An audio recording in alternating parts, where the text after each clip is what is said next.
सभी डॉक्टरों को अब पर्चे पर जेनरिक दवाएं लिखनी होंगी और ऐसा ना करने पर डॉक्टर्स पर कड़ी कार्रवाई होगी। आपको बताऊंगा जेनरिक दवा क्या होती है। कुछ समय के लिए उनका लाइसेंस भी सस्पेंड हो सकता है, यानी फिर वो डॉक्टरी नहीं कर पाएंगे। उन्हें फिर से ट्रेनिंग में शामिल होने को कहा जा सकता है। एनएमसी ने डॉक्टरों के ब्रांडेड दवाएं लिखने पर चिंता जताई है। कहा है डॉक्टरों को ब्रांडेड दवाएं लिखने से बचना चाहिए जो महंगी दवाएं हैं, क्योंकि लोगों की कमाई का बड़ा हिस्सा स्वास्थ्य बीमारी में ही खर्च हो जाता है, जिनमें सबसे ज्यादा खर्च अकेले दवाओं पर होता है। ब्रांडेड दवाएं जेनरिक दवाओं से 30 से 80% तक महंगी होती है, लेकिन डॉक्टर पर्चे पर अगर ब्रांडेड दवाएं लिखते हैं तो मरीज दूसरे विकल्प चुनने के बजाय चुपचाप वो बेचारा जाके वही खरीद लेता है, क्योंकि डॉक्टर साहब ने लिखा है। मरीज डॉक्टर और उसके पर्चे पर यकीन करते हैं। जेनरिक दवाएं लिखने से स्वास्थ्य खर्च में कमी आएगी और राष्ट्रीय चिकित्सा आयोग यानी एनएमसी ने ये नए नियम बनाए। एनएमसी देश में मेडिकल पर नियंत्रण वाली सबसे बड़ी संस्था है। डॉक्टर को रजिस्ट्रेशन और प्रैक्टिस की मंजूरी एनएमसी देती है। भारत में मेडिकल ढांचे का आकलन देखरेख करती है संस्था, इसलिए एनएमसी के नियम का बहुत बड़ा मतलब है। सुनिए इस पर क्या कुछ कह रहे हैं doctor D K Gupta. National medical council ने गाइडलाइन जारी करी है, अधिसूचना जारी करी है। उसका मतलब है कि जितने भी डॉक्टर्स हैं वो दवाइयां जो है ब्रांड नेम से ना लिख के उनके जेनरिक नेम से लिखेंगे। इसका मतलब है उनको दवाइयों का शॉर्ट लिखना है, ना कि कोई ब्रांड लिखना है। इससे क्या होगा कि कुछ बहुत सारे डॉक्टर जो ऐसी प्रैक्टिस कर रहे हैं जिसको मेल प्रैक्टिस बोलते हैं, जिसमें दवाइयों को हम लोग ब्रांडेड दवाइयां लिखते हैं या दवाइयों को ब्रांडेड के नाम से लिखते हैं, तो उससे क्या होता है हम किसी कंपनी को फेवर कर रहे होते हैं और उससे वो कंपनियां भी कहीं ना कहीं डॉक्टर को इनडायरेक्टली डायरेक्टली लालच देकर अपनी दवाइयों का नाम लिखवा के अपने बिजनेस को बढ़ावा देते हैं। तो कहीं ना कहीं पेशेंट के हित में नहीं है। तो जो नई गाइडलाइंस है उसके अनुसार हर डॉक्टर को जेनरिक फॉर्म मतलब आपको शॉर्ट नेम लिखना है और डॉक्टर के पास लिखने के बाद मरीज पर एक चॉइस रहेगी, वो जेनरिक में सस्ती दवाइयां ले सकता है और पेटेंट महंगी दवाइयां ले सकता है। अब आपको बताते हैं कि आखिर क्या फर्क है जेनरिक दवाओं में और ब्रांडेड दवाओं में।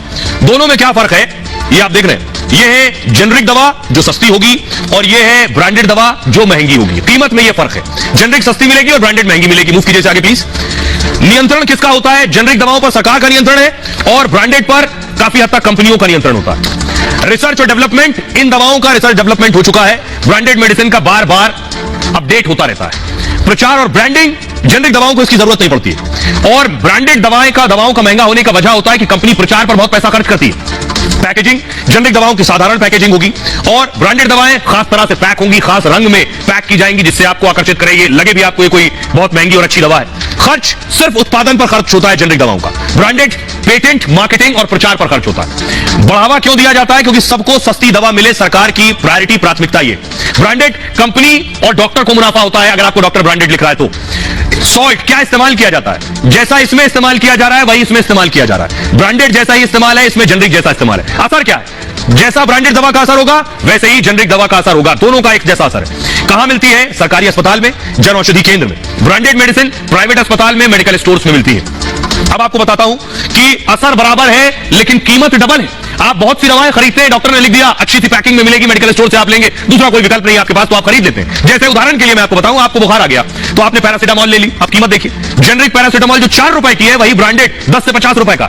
दूसरी दवा देखिए, एंटीबायोटिक सेफेक्सेम, जेनरिक 44 रुपए की है और ब्रांडेड 100 से 150 रुपए में मिलेगी आपको, यानी दुगने से ज्यादा। एंटीबायोटिक सिप्रोफ्लॉक्सिसिन, जेनरिक 15 रुपए की और ब्रांडेड 60 से 110 रुपए की मिलेगी। यह है मल्टीविटामिन, जेनरिक 25 रुपए और 4 गुना ज्यादा कीमत पर, उससे भी ज्यादा ब्रांडेड देखिए 110 से 170 रुपए। यह है जिथ्रोमाइसिन, जेनरिक 76 में खरीदेंगे और ब्रांडेड डबल से ज्यादा है। जितनी भी ब्रांडेड दवाएं हैं वो 2 गुने से ज्यादा है, यानी अगर आप 1000 रुपए की दवा ले रहे हैं ब्रांडेड में तो शायद 250 रुपए 300 रुपए में जेनरिक दवाएं मिल जाएंगी आपको, लेकिन डॉक्टर लिखते नहीं क्योंकि ब्रांडेड में अलग मुनाफा है। ब्लड प्रेशर की एम्प्लोडिपिन, ये जेनरिक 25 रुपए और ब्रांडेड 60 रुपए से 182 रुपए में। सर्दी जुकाम की सिट्राजिन, जेनरिक 10 रुपए में, ब्रांडेड 50 से 100 रुपए में। गैस की पेंटॉप, जेनरिक 25 रुपए, ब्रांडेड देखिए जरा, दुगनी भी है, 3 गुनी भी है, 4 गुनी भी है और 5 गुनी भी। ये है मार्जिन। अब आप अंदाजा लगाइए कि इस ब्रांडेड दवा के खेल में कितना मुनाफा है, कितनी कमाई है। क्यों डॉक्टर लिखते हैं, क्यों मेडिकल स्टोर वाले लिखते हैं, आप बखूबी समझ सकते हैं। लेकिन अब डॉक्टर लिखेगा तो रजिस्ट्रेशन निलंबित हो जाएगा।